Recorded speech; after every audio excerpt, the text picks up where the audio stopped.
Good morning, good afternoon, good evening, Y Whales, wherever in the world you are today. So today is episode 21 of yWeb3, Navigating Frontier Tech. It is Thursday, March 7th, 2024. And in this episode, we're going to go through a lot of regulatory updates and try to shed some light on some significant policy decisions, both in the United States and abroad. There's a lot of ETF news. We've got some new ETFs going, and we've had a lot of success, huge success, $1 billion+ per day inflows on the current Bitcoin ETFs. And then a lot of really big shifts also in the US Supreme Court decisions. Crypto is not an established base, and we're seeing that happen live and in real time. On the financial front, we want to highlight some really big strategic moves by some of the largest Bitcoin holders. And we really want to talk about TradFi's transition into blockchain technologies. Today, Bitcoin is at $67,000. Huge win. I remember just a few months ago, we were talking about it down in the 20s. The NASDAQ is at 16,157, up from last week.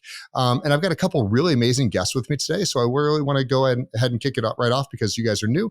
We just met today for the first time. So Riyaz, go ahead and give us a little bit of background of, kind of who you are, where you came from, and what you guys have been working on today. Sounds great. And first of all, thanks so much, Jay, for hosting us. We're really excited to be here. But yeah, great to meet you in person, like in podcast for the first time today. I'm Riyaz, Faizullabhoy. I've been actually working with Nass, who's here with us for almost a decade. We're co-founders at Bastion. We've been in the space for a while, starting together in security at Docker, then moving to founding engineers and early engineers at Anchorage, the first institutional custodian with an OCC banking charter. And we were also at Facebook, where we architected and built out the wallet infrastructure to support billions of users to transact safely with Diem, known as Libra in the past. And most recently, before Bastion, we were both at Andreessen Horowitz Crypto, where I was CTO and Nass was CISO. So we've been in the space from different angles, institutional, retail, VC for a while. I'm really excited to be building Bastion now to help in the ecosystem. And with that, I'll pass it back. Yeah, I mean, you guys really hit some OG titles there. I mean, that's really amazing to kind of like really hear and re-understand how big and long, some of the space is. I mean, everyone like just goes in cycles. And so we're getting ready to start a new cycle here, and everyone forgets like the coins and the infrastructure today is in some cases, 6, 7, 8 years old. And in a lot of ways, people think like that was really recent, but crypto is like 4x. Like, 1 year in crypto is 4 years in the normal world. And so I really am excited to kind of hear your opinions and thoughts today, because it's so cool to see us kind of having our next rise into the next bull run, and really wanting to hear, what you guys have been building over the last winter cycle. So fabulous. Nassim, please, again, same thing, a little bit of your background, and really excited to get a little bit more concept of what Bastion is and what you guys are working on. That sounds great. And again, same as Riyaz, thanks so much for having us. And Riyaz and I obviously have very much a copy-pasted background, have been really following each other across different companies and building, hopefully, just infrastructure that helps the space become more and more mature over time and really bring safety to all types of businesses, institutions, enterprises, and so on. And Bastion is really no different. We kind of took the key learnings from all the pieces of infrastructure that we've built across Anchorage and Facebook and now Meta and Andreessen Horowitz, also advising the entire portfolio, and decided to build essentially a piece of infrastructure that we wish we had, or we wish our portfolio companies had at Andreessen Horowitz, really supporting both the seamless onboarding of users at large, but in a very regulated and compliant way. So we decided to take the approach of being a wallet infrastructure provider that actually provides both the regulatory safety by being a money transmitter and money services business, and really kind of like holding the highest standards when it comes to best practices on the regulatory side and compliance. But also beyond that, building infrastructure that goes way beyond wallets. I think that a lot of companies just realize like, hey, like I need more than just getting all of my users or my systems on chain. I actually need infrastructure that understands how to make it faster, more cost efficient for me, and safer. So Bastion is really beyond wallets, a piece of infrastructure that understands how to make things faster and cheaper for you. And sometimes it also means avoiding the chain. Sometimes it means settling with the chain in various ways that really make things cheaper and faster. So that's what we call a smart transaction routing system. And our excited to bring to market for large enterprises who will be able to save probably over 90% of their gas costs by using Bastion. No, that's huge. And again, this is our first time meeting here. So one of the two biggest challenges I've said, and there's a lot of challenges in Web3, but the two biggest ones are wallets and bridges. Wallets are a massive point of failure. And I think that self-custody is everyone's right. I just think it's really stupid in most cases. When you start getting into the institutional grade things like what you guys have built in the past and what you're building today, you have to have so much more than just like on and off, like in and out. Like there's, when you have large institutions, there's sometimes dozens to 100 different layers of permissions of what people can do, what's authorized, how to manage that. And blockchain lends itself so well to this, but it's really a lot harder to do than most people understand. And so I'm really excited to kind of dive a little bit more into that later today. And then bridges, massive point of failure when you start wrapping things that you have these IOUs that can become worthless from you could have the perfect wallet system, you can have the perfect bet. But if suddenly you have, smart contract issues or whatever the case is with that bridge, that's a big problem. So I love hearing how you're solving this and trying to say like, look, blockchain does a lot of things really well, but in some cases, hey, we have systems that can be more secure, better audited and everything else. And I love seeing that blend of Web 2 and Web 3. So really excited to kind of have you guys here and chat through that today. Likewise. Yeah, fabulous. So let's just dive right into it. So this is a news show, and I love how you guys are going to be able to kind of dive in and kind of talk about this from a really personal standpoint, because you're going to understand a lot of why this exists. Story number one, right off the bat, TradFi melting down. So hate to see it. We saw Silvergate and Silicon Valley Bank late last year kind of go through these meltdown cycles, and it was truly like, hey, these are the problems. The bank that acquired this, New York Community Bank, is down 42% yesterday. They had to halt trading. I forget that they can do that to stop things, because we're used to in the crypto world like, if it's going to go down, it's going to go down until the pain really stops. But they had to halt trading. Otherwise, it probably would have continued past the 42% decline.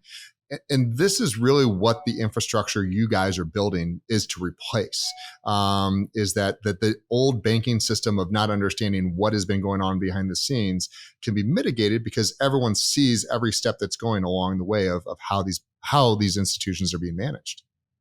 Totally. And that's where you hit it right away, is the transparency and openness of blockchain is a, in many cases, feature, not a bug. Of course, we can talk about privacy, and there are ways with ZK and other technologies to preserve that. But having a system where, whether it's the code or it's the transactions on chain, that transparency lends itself well to understanding what's actually going on in the ecosystem. Is there something that should be fixed, or like some upcoming event or past event that should be taken into account when thinking about what's happening on chain and what users' funds and keeping them safe? And that's where we really view this as, really important for blockchain. Reason why, and you look at the roots of Bitcoin, like libertarianism and like that. Obviously, now we're seeing more and more institutional adoption, more and more safety for users and businesses, and that feature is still important for this industry. So I think this is an example here. Before we start on our next topic, here's something really exciting. Everyone struggles with these really highly complex, intricate Ethereum names. ENS has a solution that's really game-changing for you. Revolutionizing your digital identity with ENS. Transform long, complex Ethereum name addresses into easy-to-remember names, safely, securely, and uniquely yours. Visit ens.app to get started today, and ENS welcomes you to the new internet. Nassim, you talked a little bit about, what you guys are building and why, how just kind of, because I want to bring back in a little bit for people to understand, how much infrastructure you guys are building. When we've seen crashes before, with FTX, within literally hours, people were able to dive in and say, here's what occurred, where, back in the Bear Stearns day, that was like, 6 to 12 months of investigations to get a fraction of the information out that we had. So, speed to lead is always one of those important things. How does the infrastructure you guys have worked on today and worked on in the past helping to prevent like these issues from these archaic industries? Yeah, it's a great question. I think that there are two parts to it. The first one is from a technology standpoint, and the second aspect is actually from a kind of corporate governance and kind of the compliance at the operational and kind of like governance layer on the corporate side. I do feel like, if you look at FTX, actually, just, also a very interesting kind of case that, the problems were not really related to crypto. It was actually linked to a fiat account, right? So a lot of the issues that we're seeing are actually not linked really to crypto per se. It's really more of a problem at the governance and kind of like transparency of accounting perspective. Hence why, from a regulatory standpoint, it's so important to have these financial audits and kind of like operations audited and corporate governance audited on a regular cadence, right? And very excited to bring that and really see more companies take this approach. But I also think that having the ability to offer an infrastructure that is interoperable, even if you keep things off chain, being interoperable 24/7 with a very transparent system forces you as an infrastructure provider or as product builders to really keep things as transparent as possible. Because the reality is that if you look at the vast majority of banks, they will only settle every so often with kind of, very public, more open networks, and that is problematic. And so on our end, really wanted to build an infrastructure that understands when and how to use the chain, but really is interoperable 24/7 with it, so that you are held to the standards of transparency and openness. Yeah, I love that. And, white collar crime is white collar crime. I mean, it's like, but anything we can do to mitigate that and manage that. And so, in this article, we're hearing, it's loans, it's this, we've seen so many things happen with these banks. And, this is where the DeFi lending platforms come in, that everyone can see where the reserves are and so much else. And so I love, that it takes a lot of people to understand that it's not Bitcoin that's going to solve this problem. It's a great start, and we're seeing the infrastructure, going just now being started to be built for them. But it took centuries to get to the modern banking system where it is today. And the fact that we're a decade into blockchain and making the inroads that you guys are today shows how much faster we can move. But we probably still have about another 5 to 10 years before it's truly there's a global network of infrastructure for the global banking network built on blockchain. And we kind of get rid of the SWIFT system that is the problem. Yeah, it's a good point that we're early for sure. And that's where I think it's like, to your point, it's early, but the acceleration and just the speed at which we're getting faster is really promising in blockchain. And that's where I think Nassim and I are really excited, both for, coming from Bastion's perspective, but just the ecosystem at large being leveling up so quickly. Yeah. Fabulous. Sorry, Nassim, cut you off. No, and I was about to say that there is kind of like this great quote that I love reminding myself of from Naval, that says that open source means you only solve every single problem once, which actually just creates so much acceleration for us, right? I feel like blockchain beyond openness is a weapon for standardization of best practices and integrations. So I really felt like beyond just like the openness of the technology, just the speed at which we standardize things, whether that's identity, whether that's money movements, lending, and many other primitives of different industries is incredible, honestly. I think you bring up a really good point about that. And I just want to take a second to highlight, the concept of open source and transparent code doesn't mean the data is transparent, but the code that it operates on transparent versus, closed door where you have no idea. It's a walled garden of which only a few regulators that may or may not even understand what they're looking at are allowed in. And I think the good comparison is let's look at Facebook versus Twitter, since Elon has taken over. Elon has gutted the entire company of Twitter from where it was, removed 90% of the team and staff, made all of most of their code public and transparent, and the system is running more efficiently now than it did when it had 10 times the amount of staff compared to Facebook, where it's it's hard to keep secrets. It's hard to have hundreds of different databases of codes that only a few people understand because they want to nuance and fluff everything, which is what happens in these closed door systems.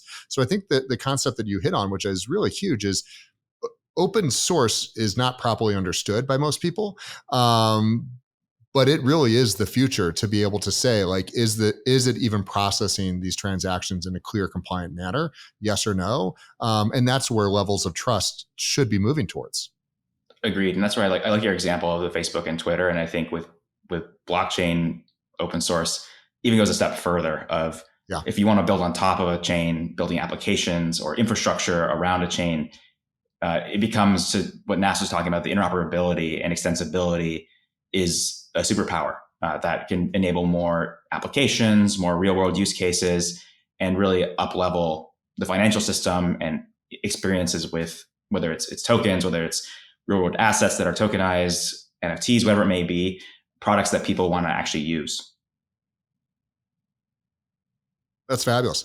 So, let's jump over to, we'll spend plenty of time in US reg, because it's the one that everyone, wants to be solved most.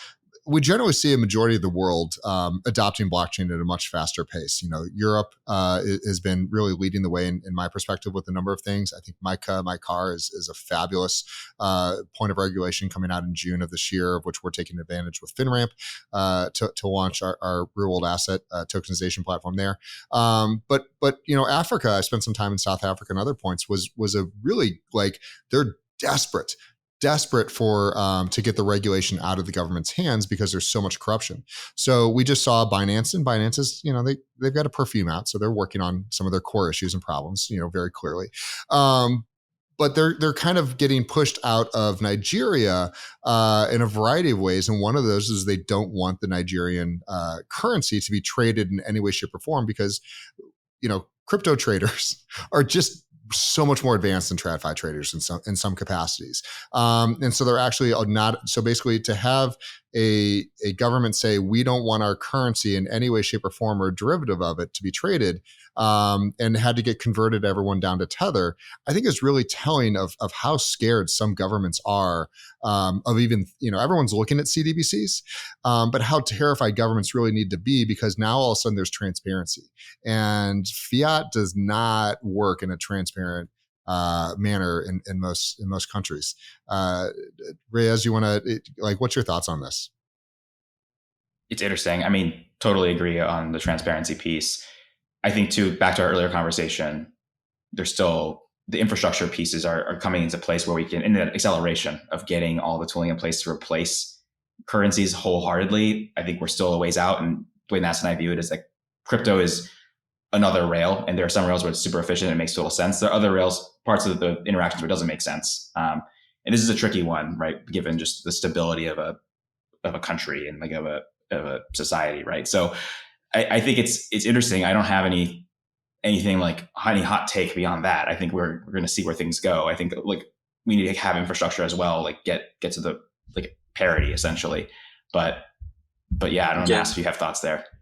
Yeah, I was about to say that every time that I see kind of similar headlines, whenever some form of crypto activity taken by whether that's kind of like a crypto exchange or some platform, and kind of like a hard stance is taken by regulators, it's at the end of the day it ends up pushing users towards more peer-to-peer transactions, less with just little to no regulatory oversight, because one path that crypto can take is literally just peer-to-peer transactions, right? With no safety for users or some form of kind of like underground, I would call it, kind of like exchanges that can be, more hurtful for retail.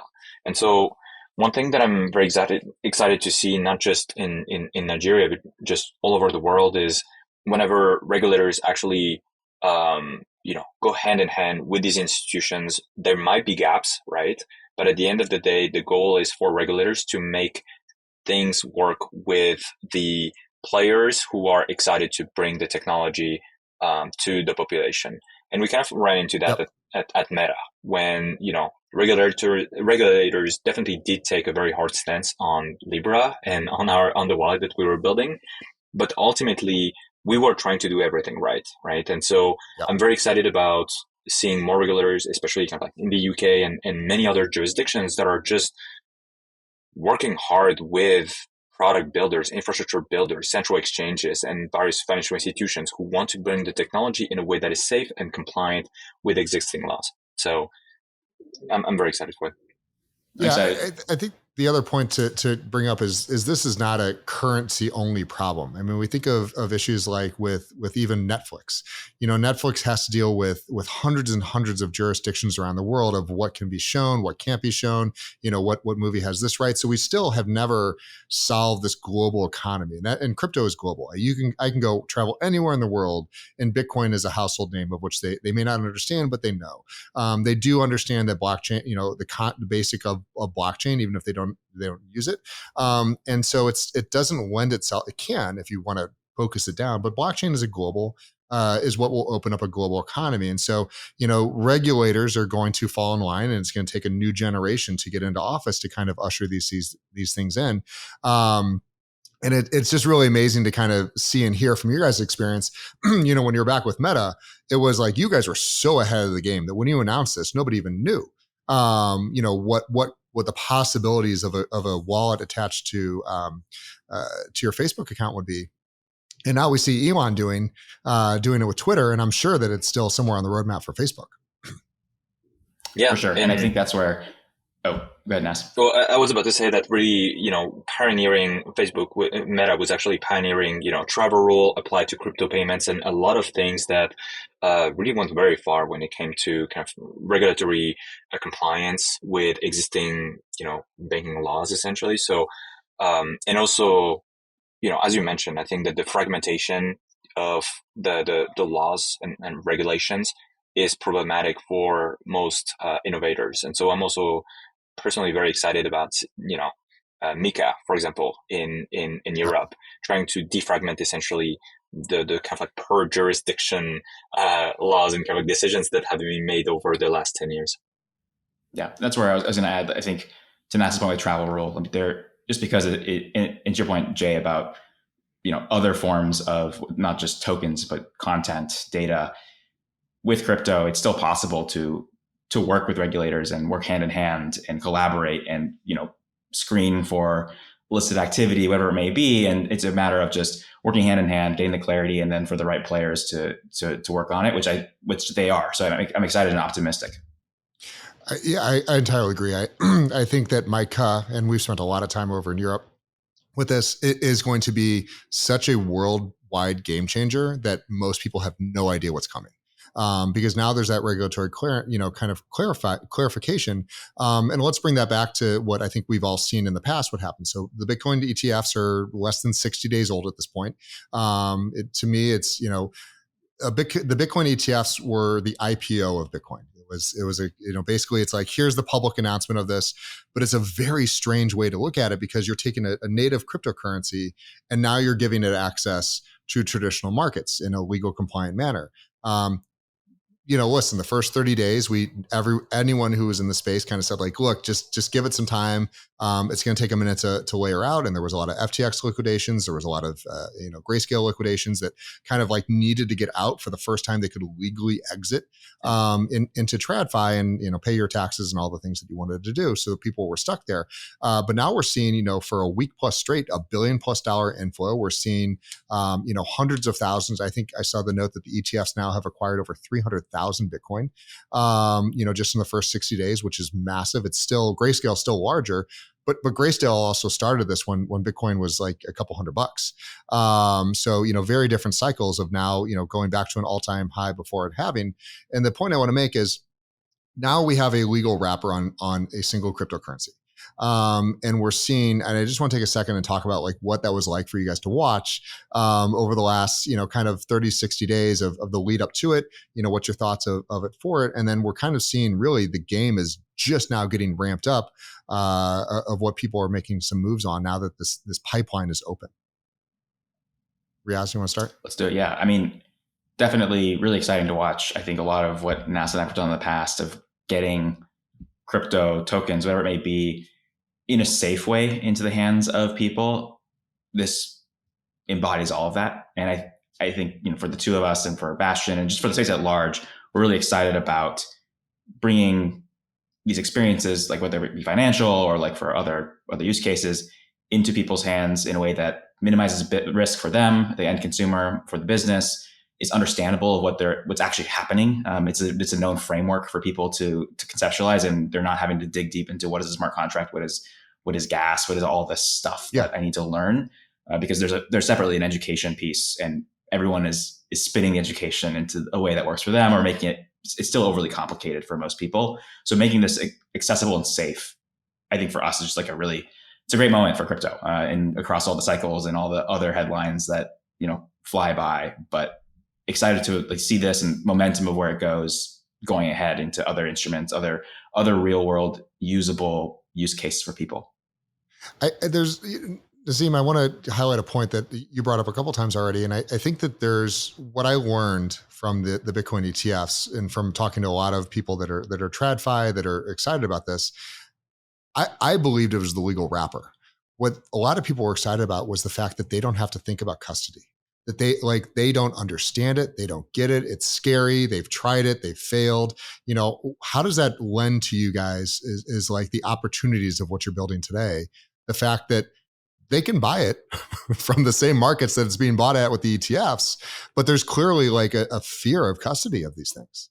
Yeah, no, definitely. And I think that this is why many users, and that was one of the reasons why we built Anchorage the way it is built, right? It's really providing the level of security and safety required essentially for institutional investors and institutions in general to hold very large amounts of Bitcoin, ETH, and other cryptocurrencies and assets.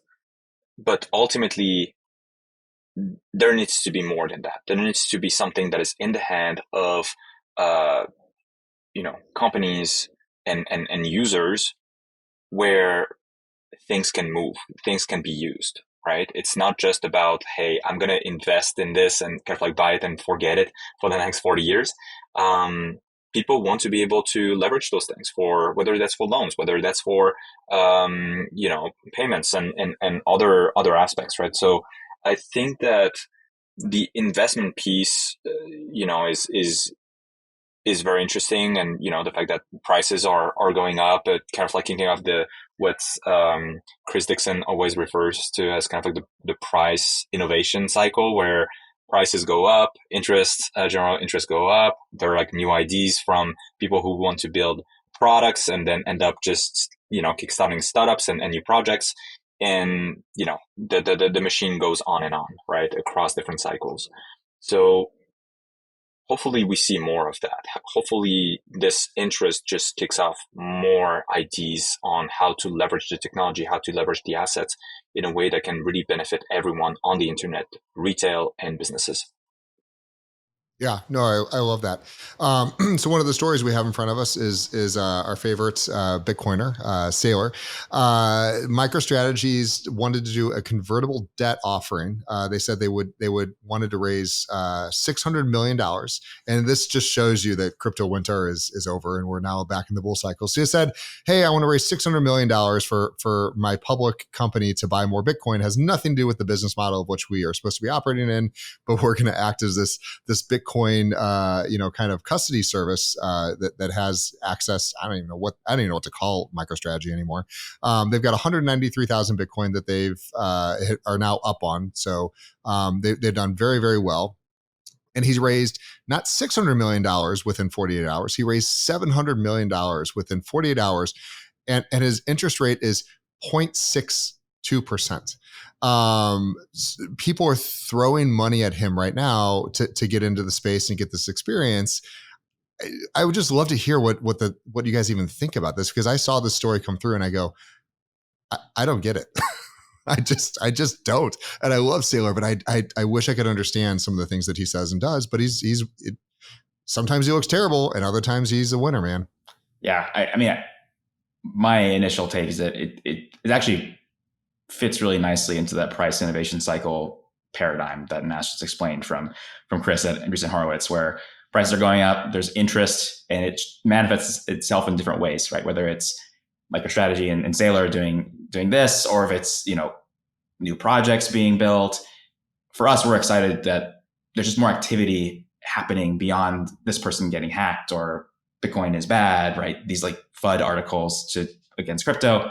And that's where we've seen these cycles. There's been multiple cycles. Hopefully this one isn't just a cycle and that it's sustained growth. And that's where every time there's been activity, there's been layering up more and more infrastructure, more and more clarity about how to safely interact, both from like a security, but also like a regulatory and compliance angle with crypto. And we're building up more and more infrastructure to where there's more interest, there's more availability, whether it's through like these type of instruments or products. And so the way I view it is that things are moving and things are being built. It's exciting for the space at whole and is up leveling the ecosystem at large. And we'll see what happens here with a specific exact example, but generally excited for where we are today and to your point, out of this like bear and into some sustained growth, ideally in adoption. Yeah, from your guys' experience and Nassim, again, I think it's just a conceptual. It's nothing on the show notes. If we didn't have Luna and we didn't have FTX, would we have had as harsh of a winter as we had? It's a good question. I feel like, transparently in my mind, those are more features than bugs of the system, in the sense that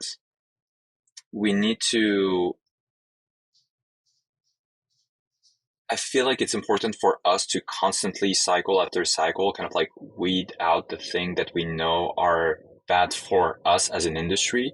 And the harsher they are, the better they end up being for the space as a whole for the long term, right? If you look at it and kind of like on a 1 year scale, like obviously, FTX was terrible, but at least it will actually create a mindset.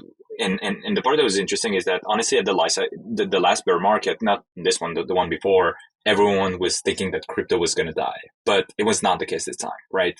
People were really thinking throughout this entire bear market, crypto is here to stay. It's just a matter of when, not if.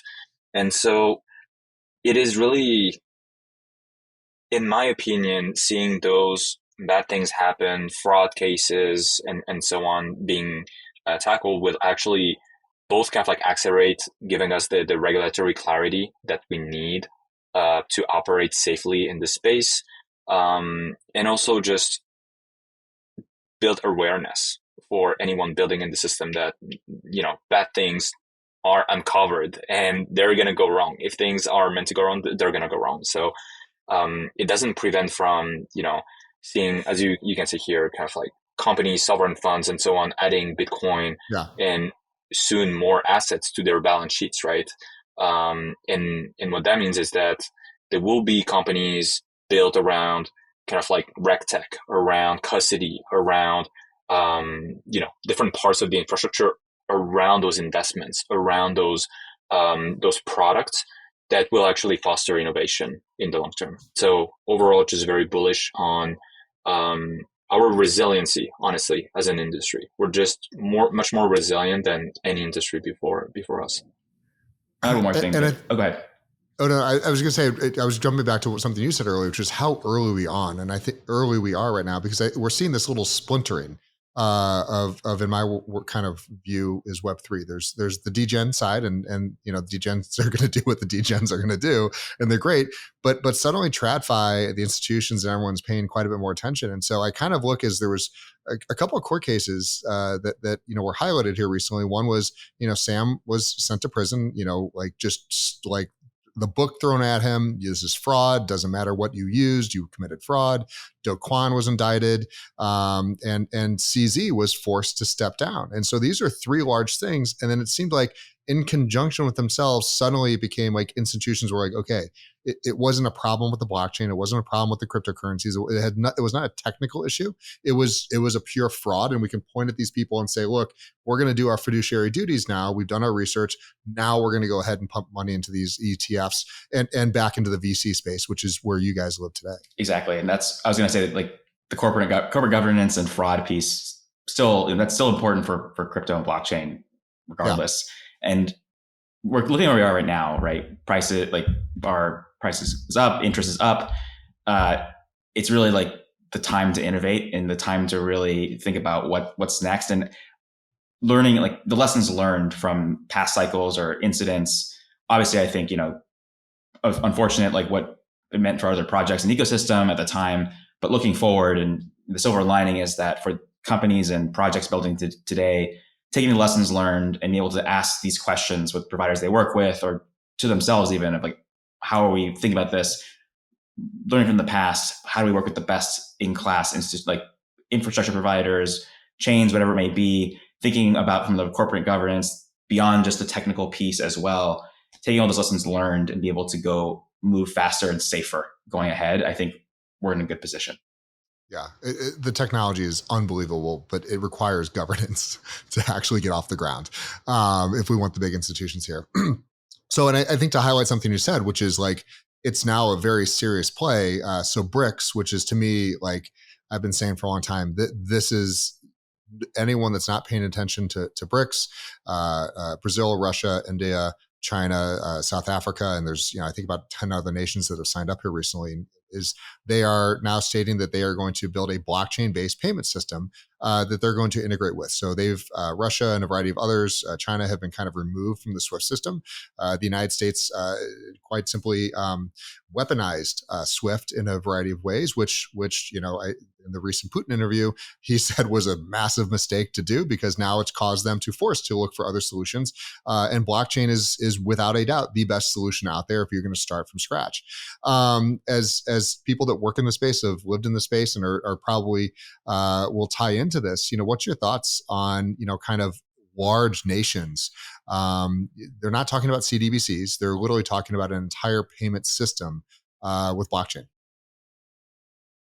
Yeah, I think lots of different ways to look at it. I think in general, for the space, it's interesting because this technology has always been, there's been different narratives like, oh, it's anti-government, but then now technology has proven that it's valuable for various rails that can work with actual, currency and actual people in their daily lives.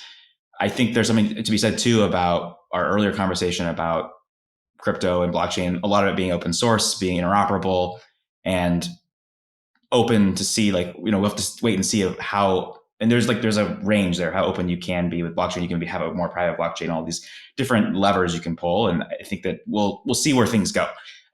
So I think it's interesting. I think it's early. I think the fact that the technology is being suggested for a large scale overall is just a validation that this is really valuable technology. As for where it goes, I mean, we'll see where things go. I don't have a really, like, I don't have a crystal ball prediction here. Yeah. But I think the thing that's important, and Nassim, I love your thoughts on this. It's a format. If they said we're going to build something, Oracle's our partner, we're going to build a new payment system, we wouldn't even talk about it. Nobody cared. It would be just another fiat-based system. If it's on blockchain, regardless of parts of it are private, parts of it are public, or whatever chain they're going to end up using, and multi-chain is the future, in my opinion. Nassim, what's your, like, if they hired you right now and said, we want to build a global ecosystem that anyone can use, whether it's in a BRICS related country or the United States, but we just want to do it, like, where would you start? What would be your, like, couple words of advice to do it right? Yeah, small question, I know. It's a tough one. There are different parts. I think that leveraging already battle-tested core infrastructure is key. Riyaz and I love the idea of not reinventing the wheel. A lot of the blockchain solutions and kind of like infrastructure that is out there is great, works, and is getting more and more battle tested every single day, whether that's with, ETH inscriptions and kind of like on-chain spam, but like other types of attacks, and 100% kind of like reusing something that is already built and works amazingly well, whether you're, taking advantage of all the innovation that came out of Meta's blockchain with, Aptos and Sui kind of like, and Mr. Labs team kind of like building, I would say, kind of like the successors of what we had built at Meta to make really just blockchains much safer, much more efficient, or more, more prominent kind of like EVM ecosystems. At the end of the day, I really fundamentally believe that it comes down to the integrations and the access to people and businesses, right? Like I would 100% focus on, transparently, we've built what we think is the go-to solution for businesses and enterprises and financial institutions, neobanks, investment platforms to be able to get access both from their treasury and kind of like operational perspective, but also for the end users, and having both work in harmony. So I would probably use Bastion just, transparently, and really focusing on building deep distribution and compliance layer that integrates natively with the chain and the wallet piece. That's probably what I would do. But my take on this is that I just want to see the US maintain the dollar's dominance, and their, I would say, kind of like preventing geopolitical power shifts. It's important for us to maintain our velocity at the, in terms of innovation. And it's on the regulators to work as well as the innovators to work together on driving that. So hopefully the US actually does move faster than, the Kremlin on this, and I hope so. But, it really will mean for US regulators to work more and more with infrastructure builders, for sure. Today's episode is proudly sponsored by Beyond Enterprises, the ultimate 360-degree partner for companies ready to embrace the power of blockchain in their business strategies. Beyond Enterprises stands out as a beacon of expertise with a blockchain-agnostic approach that has seen successful projects on Ethereum, EOS, and Arc. Guided by blockchain thought leaders and fueled by inspired advisors, the team has played a pivotal role in over 40 successful ventures spanning token generation events, security token offerings, exchanges, and more. From healthcare to travel, finance, and beyond, Beyond Enterprises has left a massive mark on diverse industries. Elevate your business strategy today with pioneers of blockchain integrations, Beyond Enterprises, trusted 360 partner. So real quick, I think this really ties into the next story because we're talking about infrastructure, we're talking about all these things, and I 100% agree with the Bitcoin ETF. I think it was the right thing to do. Bitcoin is Bitcoin; it's its own thing, but now I think there's an ETH ETF coming, and I think it's a bad idea. I think that it's that's. Ethereum is an EVM chain. There's uses for it. And so just acquiring Ethereum and causing gas prices to go up and kind of putting these, because they can't stake them, they can't do anything with them, it just puts into storage, I think is deprecating a little bit to our industry to do this. And it's not necessary. We need people to go the other direction at this point now and start, using these is the way they're supposed to be, whether they're, as some type of currency or some type of server credit. And kind of really love your concept and idea. Do you think that we need more ETFs for cryptocurrencies to come into the stock market? Or do we need it to be the other direction around, where we need the stock market to now start going into blockchain in a regulated manner so that we can use these new rails that you and everyone else has been developing for so many years? It's a good question. And I've thought about this a bit. I think there's still merit in the ETF, in that the same way that the Bitcoin ETF framed Bitcoin in a way that was friendly and well known to investors today and consumers, that there could be this accessible way to enter that may be a shorter path than the longer path of infrastructure that I think also, I agree with you, I think is where we want to go. It's just a matter of having the right infrastructure providers and the right clarity for us to get there, and the right adoption. So I view this as a step in the right direction to get to that adoption. Okay. End game, we'll see. And I think differently. I think with EVM and being able to build on top, build additional, whether it's tokens, experiences, whatever it may be, is the superpower of Ethereum, beyond just holding it, being able to stake, do all these things, being active. And that's where the infrastructure has to also be active in a way that, of course, selfishly we've been building, but there's other great players in the space as well. And that's where getting that adoption, getting that clarity from regulatory side, working hand in hand, being compliant, being safe, secure, so that we're ready for user prime time, going to consumers, is going to be key. Yeah. So, Nassim, and again, to point a little bit of a question at you as well, let's remove the price. Let's just say that Ethereum is always going to trade for $1. Coin, like it's not a price thing. Do we want this much removed from the active market? Because if it's in an ETF, it means it's in essentially cold storage. They're using it as an investment principle. But we see what happens when the chain gets busy is gas prices become unusable, and now the technology you guys are going ZKs and all the other stuff, like that's why your business is going to work, is because we're deprecating these layer ones by removing these tokens. What is it a right or wrong way to think that this is kind of anti-innovation to remove these potentially very large amounts of tokens from an ecosystem that needs them to operate? Yeah, it's it feels like the store of value always exists in tension with the utility of the chain itself, right? Like even for Bitcoin, right? That like for Bitcoin, many people consider it kind of like the ultimate store of value, while other people want to leverage it for payments. And the higher the price of Bitcoin, the more pressure it puts on scaling solutions such as Lightning networks and so on to get the gas costs down for these kind of like additional scaling solutions that bring utility, such as payments, but in lending, other aspects. And I feel like the utility narrative was, as you kind of like pointed out, like a lot more core to Ethereum, right? Having this kind of like native programmability, like highly programmable kind of shared virtual machine that anyone could execute code on at any given time.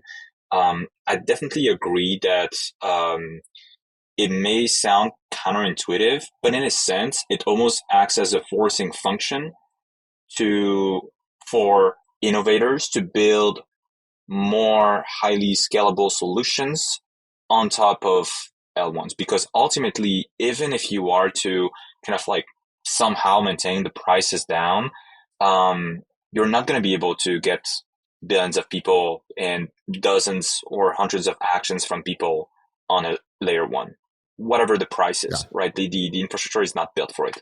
So it does act as a forcing function for innovation at the scalability layer, with which we're seeing, L2s and L3s and different essentially methods to get there. Our solution was to actually take things off chain first, and that's like the most pragmatic view that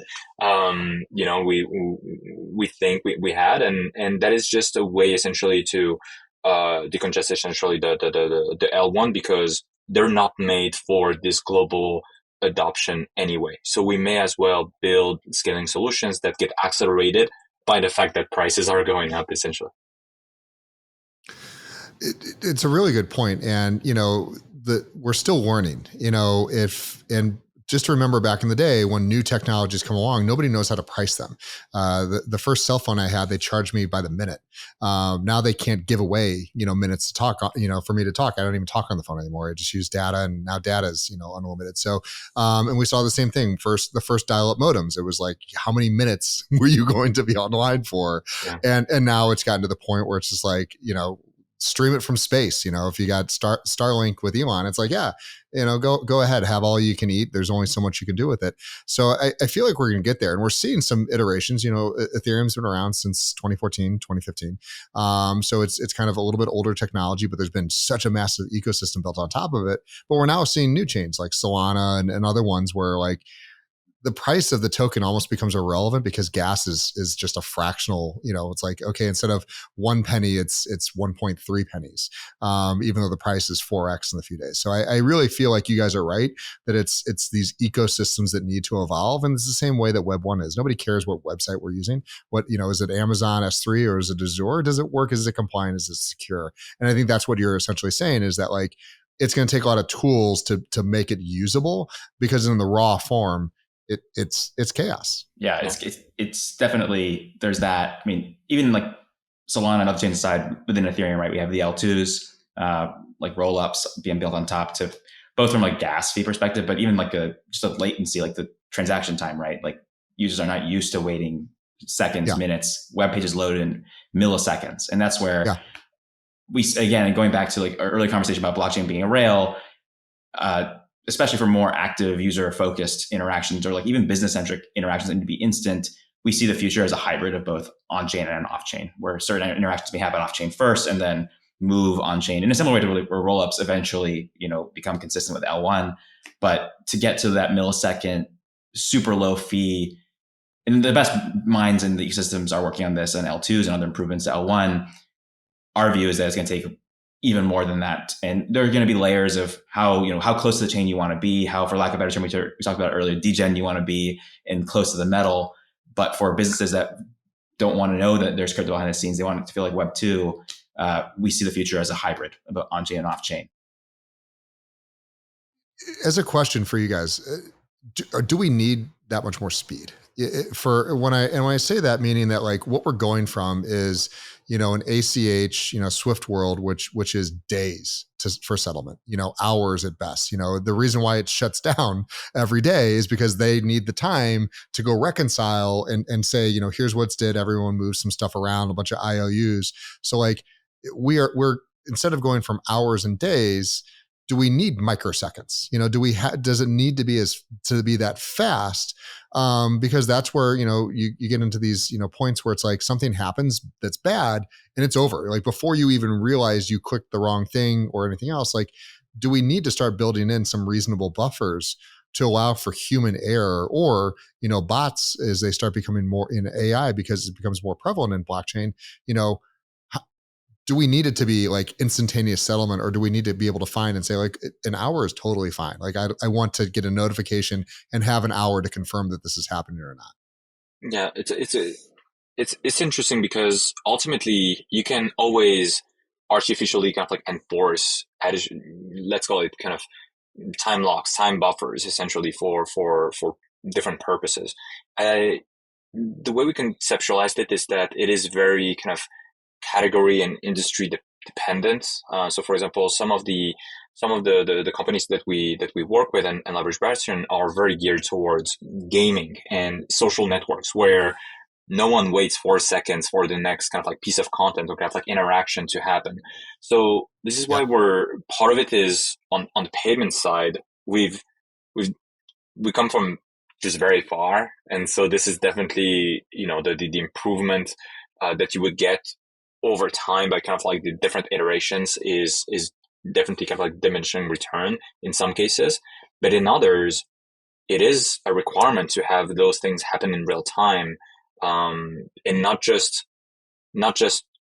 value and money, but also all types of incentives and rewards and data, right? Because the great thing about blockchains is that they're programmable and they can actually move any form of information. And we're actually very excited about the non-financial aspect as well, just because so much of the internet that is non-financial is getting financialized. A lot of things that a lot of interactions are getting financialized because you want to incentivize them for the data that you get in return, or the value that you get, potentially through kind of, subsequent redemptions and so on. So many businesses definitely care about this for highly active and social experiences, in sometimes kind of trading related as well, right? Like it can be also a huge bonus point. So definitely excited about trying to hit the right trade-off between, let's call it, decentralization and kind of like self-sovereignty and openness with the user experience and the costs, right? Like those will always live in tandem, and you can't have everything everywhere at the same time. It just doesn't happen. You're going to have to pick some of the properties. But again, there will be different solutions for different points on the spectrum, I would call it. I love that. So like I said, as we're kind of coming here towards a close, I just want to make sure that we, again, really great to have you guys on, and so many perspectives that I like are somewhat aligned and somewhat new for me to hear. So it's good for the audience to kind of get this, like, hey, you guys have been down in the ditches, laying the fiber for years to be able to make this stuff work. What are some of the most exciting use cases you've seen outside of just financial? I think everyone's so focused on financial, and you can do all these really crazy wizardry things. But what's got you the most excited outside that? It's a great question. And we've been seeing a lot of exciting projects, even from our past when working with Andreessen Horowitz Crypto and at Facebook and Meta and Anchorage. Lots of really interesting ones. I'd say one that's definitely been trending and is exciting is loyalty, and be able to have that tracked cross chains. So many brands and businesses often don't know who their actual consumer is, and being able to attest to a record that's on chain when, as a physical item may move through secondary markets or is gifted, is a use case that we've been seeing brought up more and more, and is really, really interesting. Real world assets in general and being tokenized is very interesting, and as you well know, and I think is exciting for us. But I think in general too, with this price innovation cycle, we're just seeing more and more. I think every time we've had these cycles, and again, hopefully this is not just a cycle this time. We're able to be, ushered into just this building and sustained growth. We have more and more infrastructure each time. We started with initially it was just Mt. Gox and a couple exchanges, and we brought on custodians and other more advanced financial instruments on exchange. Now we have L2s and improvements to the L1s, more L1s. There's an explosion, and I think these are a good set right now. More and more happening across gaming, other apps, and so each time I'm just more and more optimistic that we're getting on the technology side, and then separately on the regulatory and just compliance clarity side, getting more and more and learning lessons along the way to where the whole package can be robust and safe and secure for these use cases to really thrive, right? Because I think the last thing any of us would want to happen is there's a great use case, but we were just not ready yet for whatever reason. Yeah. And then we're back to the drawing board. So I don't think it's going to happen. I'm really optimistic, but yeah. But that's us. We're always optimistic. That's why we're in the space, is because it's okay. We've already all forgot. The fear greed index is back up at 90. So we've already forgotten about the last, 18 to 20 something months, of which crypto was a bad word. You couldn't, VCs weren't interested in anything we're doing, except for the ones that were highly educated that goes, we're great. Thank you so much for giving us a year plus to catch up. We see where this is going. We understand the technology and everything else. Just real quick, as we kind of go through this, is there anything else you guys want people to really know about Bastion, what you guys are doing, how to integrate with your systems, as we kind of bring this to a close? Nassim? I was about to say, so I think that the part that we're very excited about actually on the non-financial side and really is something that we really want to power with Bastion is a better model essentially for people to have more access, more ownership of their assets, and for businesses to just capture better data on who their users are.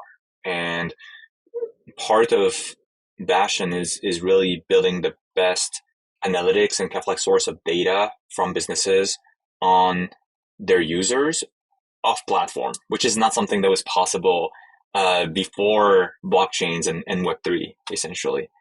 So really excited to power a lot of solutions across the board where companies want to also get better data on their users off platform.